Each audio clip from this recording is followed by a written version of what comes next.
bismillahi rahmaani rahim ba léegi ci bindu chamailu nabi sallallahu alayhi wa sallam di woy rek waykat bi nee na wa chahmatul uzni laha tawfiiru azharu ay abyadu mustaniiru wa waasiul jabini ay waadixuma xawaahu sudxaani wa jabhatuhuma mu ne yonent bi sallallahu alayhi wa sallam waxoon nañ leen bopp bi ni mu mel ak kawar gi ni mu mel nee na li tolloog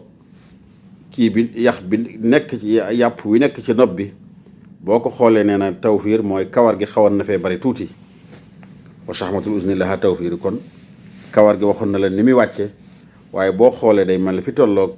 shahmatul uzni bi nee na kawar gi mel na ne xawoon na fee bari tuuti azharu ay abyadu mustaniru mu ne yonent bi sallallahu alayhi wa sallam dafa weexoon azhar la meloon azhar mooy lan mooy dafa weexoon xees weexaay boo xamante ni dafa ànd ak leer azharu ay abyadu mustaniru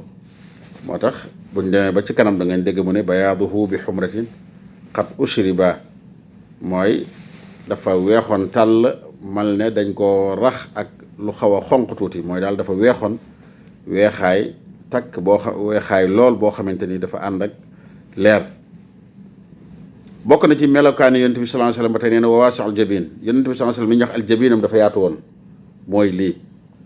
moo tax leeral na ko ne ay waadixuma xawaahu sudxaani wa jabhatuhuma mooy lii rek li nga xam ne moo nekk ci diggante ñaari sudxam yi ak jabi mooy xar kanam bi ci gàttal rek dafa yaatu woon sallallahu alayhi wasallam wa waasi'ul jabin kon yonent bi sallallahu alayhi wasallam bokk na ci niñ ko daan melale mooy koo xamante ni ab jabinam dafa yaatu woon lool ñenn ñi di ko misaal naan azimul jabha jabin nag comme niñ ko waxee rek comme ni ngeen ko xamee ni ko boo xam ne tekki mooy li nga xam ne moo nekk ci kaw sudux ba noppi li nga xam ak nekk ci wetu jabi mooy kanam gi rek ci ndeyjoor ak càmmoñ nag